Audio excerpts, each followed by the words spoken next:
కాపు ఉద్యమ నేతగా పేరు పొందిన ముద్రగడ్డ పద్మనాభం జనవరి 1వ తేదీన తన స్వగ్రామానికి పత్తిపాడు నియోజకవర్గం కిర్లంపూడిలో తన యొక్క బంధువులు, హితులు, సన్నిహితులు, అనుచరులు, అభిమానులందరినీ కూడా పిలిచి వాళ్ళందరికీ కూడా నూతన సంవత్సర శుభాకాంక్షలు తెలియజేస్తూ అందరికీ కూడా ఆయన భోజనం స్వయంగా వడ్డించడం విశేషం. వచ్చిన వాళ్ళను అభినందిస్తూ శుభాకాంక్షలు తెలియజేస్తూ ప్లేట్లో కొన్ని ఆహార పదార్థాలు పెట్టి ప్లేటు స్వయంగా వచ్చిన అతిథులకు ఆహ్వానితులకు ఇవ్వటం అనేది విశేషం. ఇక వచ్చిన వాళ్ళందరూ కూడా ముద్రగడ్డ పద్మనాభము వారి కుటుంబము రాజకీయంగా క్రియాశీలకంగా ఉండాలి, మీ వల్ల జిల్లాకి ప్రయోజనం, నియోజకవర్గానికి ప్రయోజనం, కాపు సామాజిక వర్గం మేలు కోరి మీరు రాజకీయాల్లోకి రావాలని ముక్త కంఠంతో ఏకగ్రీవంగా కోరారు.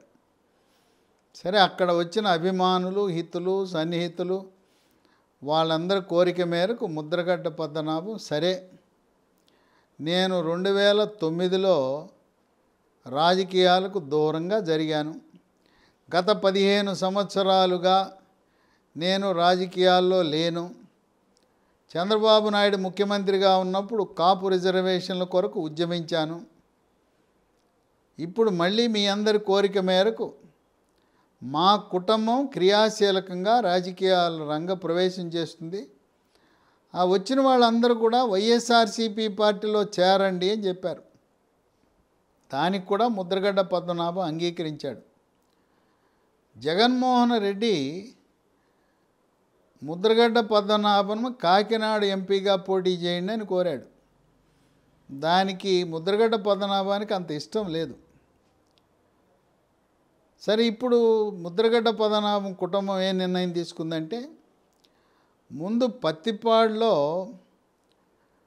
చిన్న కుమారుడు, రెండవ కుమారుడు గిరిబాబుని ఎమ్మెల్యేగా పోటీ చేద్దామని ఆలోచించారు. కానీ జగన్మోహన్ రెడ్డి ఇప్పటికే పత్తిపాడు నియోజకవర్గంలో వరుపుల సుబ్బారావుకి సీటు కేటాయించడం వల్ల ఇప్పుడు ఆ అవకాశం పోయింది. వీళ్ళు పిఠాపురం కావాలని అడుగుతున్నారు. ముద్రగడ్డ పద్మనాభం కానీ కుమారుడు గిరిబాబు కానీ మాకు పిఠాపురం ఇవ్వండి అంటే, పిఠాపురంని ఇప్పటికే కాకినాడ ఎంపీగా ఉన్న వంగ గీతకు సీటు కేటాయించడం వల్ల పిఠాపురం సాధ్యపడదు. అందువల్ల ఇప్పుడు వ్యూహం మార్చారు. ముద్రగడ్డ పద్మనాభం రెండవ కుమారుడు గిరిబాబు భార్య సిరి. ఆ సిరి తుని నియోజకవర్గంలో ఎస్ అన్నవరం అనే గ్రామానికి చెందిన మహిళ. సొంత నియోజకవర్గం సిరికి తుని గనుక ఇప్పుడు జగన్మోహన్ రెడ్డి ఆలోచన ముద్రగడ్డ పద్మనాభం కోడల్ని తునిలో పోటీ చేయించాలి. మరి అక్కడే ఇప్పుడు మంత్రిగా ఉన్న దాడిశెట్టి రాజా, ఆయన అక్కడే పోటీ చేయాలనే దృఢ సంకల్పంతో ఉన్నాడు. ఆయన్ని కాకినాడ ఎంపీగా పోటీకి పెట్టాలన్నారు. దాడిశెట్టి రాజా చాలా అసంతృప్తిగా ఉన్నాడు. మళ్ళీ ఒకవేళ వైఎస్ఆర్సీపీ పార్టీ అధికారంలోకి వస్తే తునిలో గెలిస్తే మళ్ళీ మంత్రి కావాలనే ఉత్సాహంతో ఉన్న దాడిశెట్టి రాజా నిరాశ నిస్పృహకు గురయ్యాడు. అయినా పార్టీ చెప్తే తప్పదు కదా, అయిష్టంగా అయినా కాకినాడ లోక్సభకు పోటీ చేయక తప్పదు దాడిశెట్టి రాజాకి. ఇక్కడ సిరి, ఆమె రాజకీయాలు కొత్త. పోని సిరి భర్త గిరిబాబు అన్నా క్రియాశీలకంగా ఉన్నాడంటే, గిరిబాబు కూడా ముద్రగడ్డ పద్మనాభం చురుకుగా ఉన్న సమయంలో గిరిబాబు ఉన్నత విద్య కోసం అమెరికా వెళ్ళటం, తదుపరి ఇప్పుడు ప్రస్తుతం గిరిబాబు వ్యాపారాల్లో ఉన్నాడు. ఇక్కడ ముద్రగడ్డ పద్మనాభం కోడలు ఎవరిని ఎదుర్కోవాల్సి వస్తూ ఉంది ఇప్పుడు? ఒక రాజకీయాల్లో కొండంత ఎత్తు ఎదిగిన బీసీ సామాజిక వర్గం, యాదవ సామాజిక వర్గానికి చెందిన యనమల రామకృష్ణుడి యొక్క కుమార్తె దివ్య.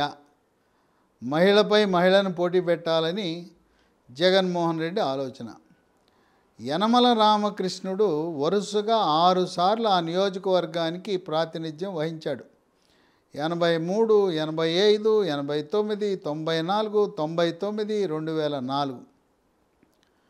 తెలుగుదేశం పార్టీలో ఆయన దాదాపు దేవేందర్ గౌడ్ తరువాత తెలుగుదేశం పార్టీలో నంబర్ 2 అంటే యనమల రామకృష్ణుడిగా అభివర్ణిస్తారు. అందువల్ల అటువంటి సీనియర్ నాయకుడి యొక్క కుమార్తె ఆయన పోటీ చేసి 6 సార్లు గెలిచినప్పుడు తెలుగుదేశం పార్టీ కంచుకోటగా చేశాడు. 2014లో 2019లో తమ్ముడు కృష్ణుడిని పోటీ పెట్టాడు. కృష్ణుడు యనమల రామకృష్ణుడికి అన్నకున్నంత సద్గుణాలు, పలుకుబడి, ప్రజాదరణ లేని కారణం వల్ల ఓటమి చెందాడు. దాడిశెట్టి రాజా కేవలం కృష్ణుడికి సరైన ప్రజలలో పట్టు, మంచి పేరు లేని కారణం వల్ల గెలిచాడు. నేటికి కూడా 83 నుంచి ఏ విధంగా హిందూపురము, కుప్పం ఎంత గట్టిగా బలంగా తెలుగుదేశం పార్టీ ఉందో కంచుకోటలా ఉంది తుని. అనేక మార్లు కాంగ్రెస్ పార్టీ ప్రయత్నం చేసినా విఫలమయ్యారు. దివ్యకి సీటు గత 2 సంవత్సరాలుగా ఆమెను చంద్రబాబు నాయుడు ముందే కేటాయించడం, 2021 సంవత్సరంలోనే సీటు కేటాయించి ఆమె అభ్యర్థిని ప్రకటించడం, ప్రజలందరూ కూడా యనమల రామకృష్ణుడు కుమార్తె దివ్యని గెలిపించాలనే మానసికంగా సిద్ధమైన తరుణంలో ఆఖరి నిమిషంలో ముద్రగడ్డ పద్మనాభం కోడలు సిరి అక్కడ రంగంలో దిగినా చాలా కష్టతరం. పైగా తునిలో ఇదంతా బీసీ సామాజిక వర్గాలు అధికంగా ఉంటారు. ఆ ఉన్న కాపులు కూడా ఇప్పుడు జనసేన తెలుగుదేశం పార్టీ పొత్తు ఉండటం వల్ల ఉభయ గోదావరి జిల్లా ఆంధ్రప్రదేశ్ రాష్ట్రంలో ఉండే కాపు సామాజిక వర్గం అధికంగా జనసేన పార్టీతో పయనిస్తున్న తరుణంలో తునిలో దివ్య యాదవ, సిరి కాపు అయినా జనసేన పవర్ స్టార్ పవన్ కళ్యాణ్ను బట్టి కాపులు కూడా యనమల దివ్యని ఆదరించే అవకాశం ఉందని విశ్లేషకులు భావిస్తున్నారు. తెలుగుదేశం పార్టీ, జనసేన అధికారంలోకి రాగానే యనమల రామకృష్ణుడు చంద్రబాబు నాయుడుతో పాటు మంత్రివర్గంలో ప్రమాణ స్వీకారం చేయబోతాడు.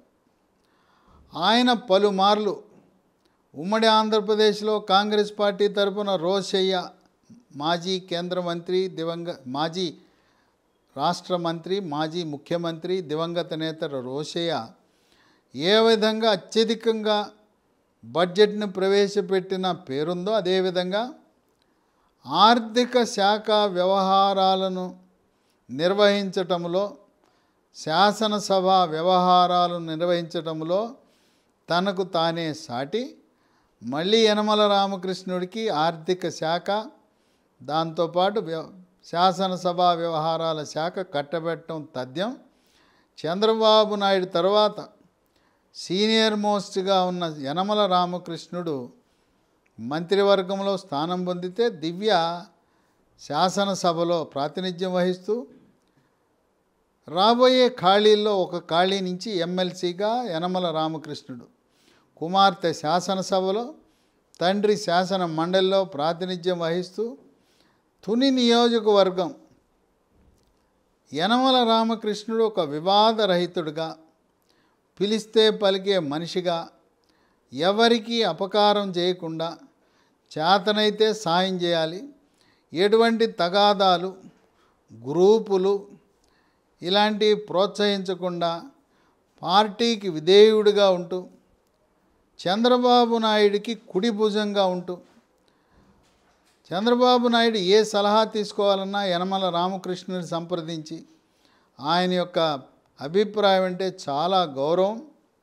అందువల్ల తునిలో ముద్రగడ్డ పద్మనాభం కోడలు తొలిసారిగా రాజకీయ అరంగేట్రం చేస్తున్న సిరి, ఆమెకి మొదటిసారే కష్టాలు ఎదురయ్యే అవకాశం ఉన్నది.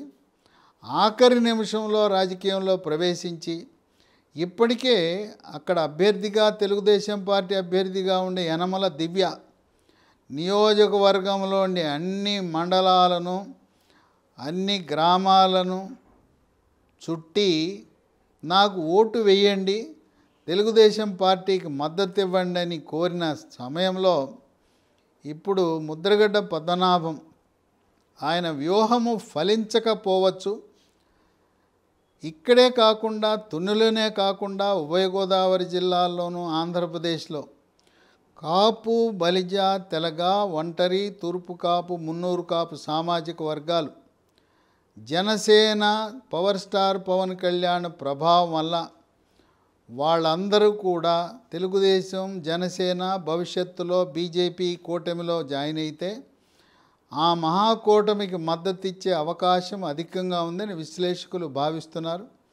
ఏదేమైనా 15 సంవత్సరాల రాజకీయ విరామం తర్వాత వైఎస్ఆర్సీపీ పార్టీలో రంగప్రవేశము చేసిన ముద్రగడ్డ పద్మనాభం ఇప్పటికే 5 పార్టీలు మారి ఇప్పుడు 6వ పార్టీ వైఎస్ఆర్సీపీ పార్టీలో చేరటం అనేది విశేషం. కనుక ఇద్దరు మహిళలను పెట్టినా కొత్తగా సిరి రాజకీయ రంగ ప్రవేశం చేసి ఆమె దివ్యను ఓడించటం చాలా కష్టతరమని విశ్లేషకులు భావిస్తున్నారు.